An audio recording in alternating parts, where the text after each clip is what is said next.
코는 얼굴의 중심에 자리 잡고 있어 사람의 이미지를 결정하는 데 많은 영향을 끼칩니다. 때문에 여성들 뿐만이 아니라 많은 남성분들도 높고 오똑한 코를 원하고 있는데요. 하지만 코가 휘어져 있다면 호감형이 되기는커녕 생리학적 기능 변화로 인해서 많은 문제점들이 발생합니다. 그럼 어떻게 해야 될까요?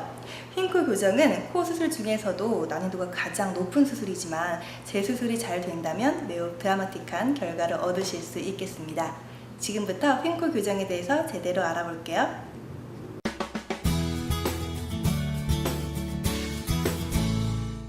네, 오늘 도움 말씀 주실 최우식 원장님 모셨습니다. 안녕하세요. 네, 안녕하세요. 네.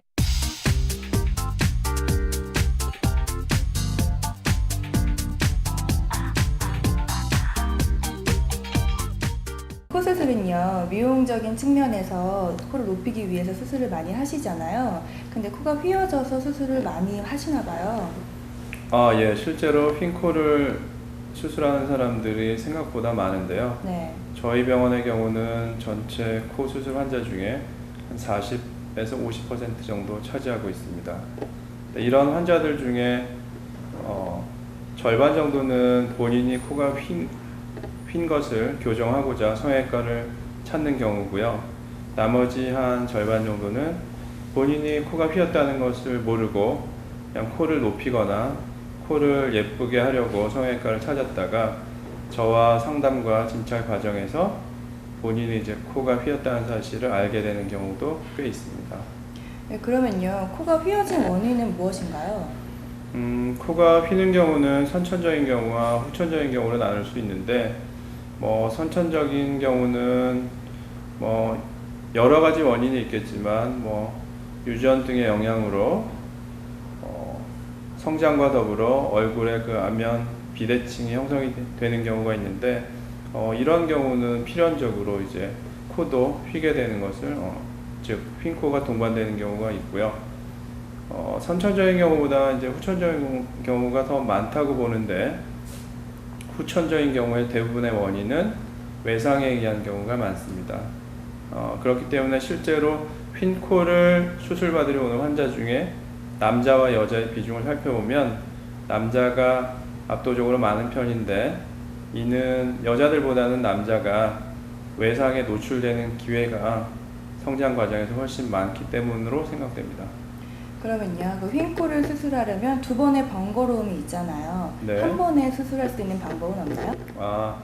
두 번의 번거로움이라고 하는 것은 예전에는 휜코를 수술할 때 1단계로는 코 안의 구조물, 즉 비중격이나 합의갑개와 같은 구조물에 대한 수술은 이비인후과에서 시행을 하고, 그리고 나서 외형적으로 휜코를 수술하는 것은 성형외과에서 수술을 하는 방식으로 나누어서 시행을 했는데, 이렇게 수술을 하게 되면 코 안에 비중격과 같은 구조물을 떼어서 겉에 휘어있는 코의 모양을 교정할 때 재료로 사용을 해야 수술을 훨씬 쉽고 용이하게 할 수가 있는데, 단계적으로 나누어서 먼저 이비인후과에서 코의 구조물에 대한 수술을 하고 시간이 지난 후에 외형적으로 휜 코의 수술을 성형외과에서 하게 되면 재료가 없어서 수술이 훨씬 더 복잡하고 오래 걸리게 될 수도 있습니다. 그렇기 때문에 저희 병원에서는 그런 문제점들을 해결하기 위해서 하루에 한 번의 수술로서 이비인후과적인 수술과 성형외과적인 수술을 동시에 원스톱으로 시행하고 있습니다. 한 번에 수술이 가능한 거네요. 네. 네, 휜코 그 성형 수술에는 몇 가지 수술 방법이 있는지 좀 알려주시죠. 휜코의 수술 방법은 휜코의 종류, 휜코의 원인 등에 의해서 결정이 되는데, 매우 다양한 수술 방법들이 동원이 되지만 기본적으로 크게 두 가지 수술 방법은 어떤 휜코에서나 동일하게 사용이 됩니다. 그것은 휜코의 경우 대부분 코 안에 비중격이라고 하는 구조물이 휘어 있는 것이 동반된 경우가 거의 대부분인데, 그렇기 때문에 휜코를 제대로 교정하려면 이 휘어 있는 비중격을 똑바로 교정해주는 비중격 교정술을 시행을 하게 됩니다. 그리고 또 한 가지는 휜코의 한 구성 요소인 뼈의 부분, 즉 뼈가 휘어 있는 부분을 교정을 하려면 부득이하게 코뼈를 잘라서 맞추는 정비술이라고 하는 절골술을 시행하게 되는데, 이러한 그 절골술은 휜코 수술에서 거의 빠짐없이 시행되는 수술 방법의 하나입니다. 이 두 가지 방법이 휜코를 수술할 때 가장 기본적으로 시행되는 수술 방법이고요. 그 외에 휜코를 또 교정하기 위해서 꺼진 부분을 연골이나 아니면 보형물 같은 것을 이용해서 채워주는 이식술이나 이런 보조적인 수술들도 동반해서 사용하게 됩니다. 그러면요, 그 휜코를 교정하지 않고 높이는 수술만 하면 어떻게 되는 건가요? 이제 그런 경우가 상당히 많은데, 네. 재수술의 경우들을 상담하다 보면 실제로 코가 휘어 있는데 휜코를 교정하지 않고 이제 보형물을 넣은 경우를 많이 볼 수 있게 됩니다. 즉 코가 휘어 있는데 휜코를 똑바로 교정하지 않고 보형물을 넣어서 코를 높이게 되면 코가 낮았을 때는 코가 휜 것이 별로 눈에 두드러지지 않다가 보형물이 들어가서 콧대가 높아지면서 휜 모양이 눈에 띄게 두드러지는 그런 문제가 발생을 하게 됩니다. 그렇기 때문에 휜코를 동반하면서 코를 높이고자 하는 경우에는 휜코를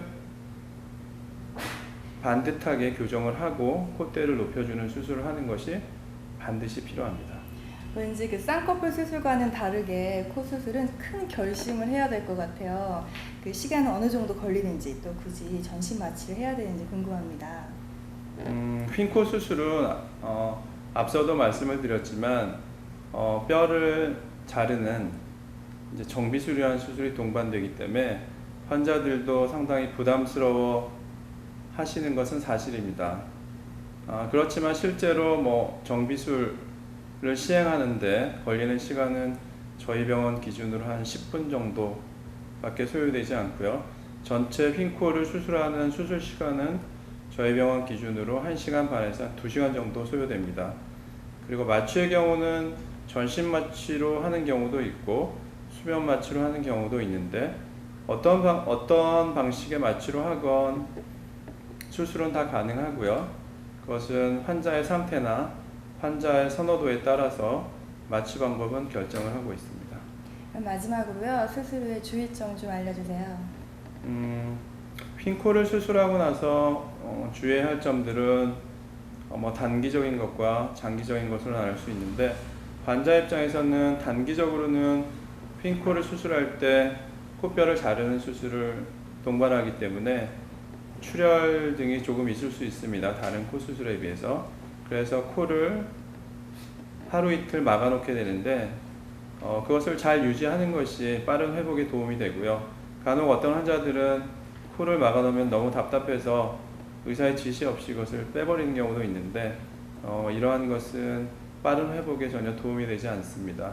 그리고 또 한 가지는 코뼈를 자르고 나서 이런 팔의 뼈가 부러졌을 때와는 다르게 따로 고정을 하지 않기 때문에 일주일 정도 부목을 이용해서, 즉 기부스라고 하죠. 부목을 이용해서 코뼈를 고정하고 유지하게 되는데 그것을 잘 유지하는 것이 단기적으로는 필요하고요. 그 다음에 조금 중기적으로 보면 코뼈를 잘라내고 그것이 다시 고정되는데 대략 한 달 정도 시간이 소요되기 때문에 그 기간 동안은 코에 무리한 힘이 가해지지 않게 조심해서 생활하시는 것이 좀 필요합니다. 네, 오늘 휜코 성형에 대해서 알아봤는데요. 오늘 말씀 너무 고맙습니다. 네. 휜코 성형에 대한 궁금증 다 풀리셨나요? 그래도 궁금한 사항 있으시면 언제든지 전화 주세요.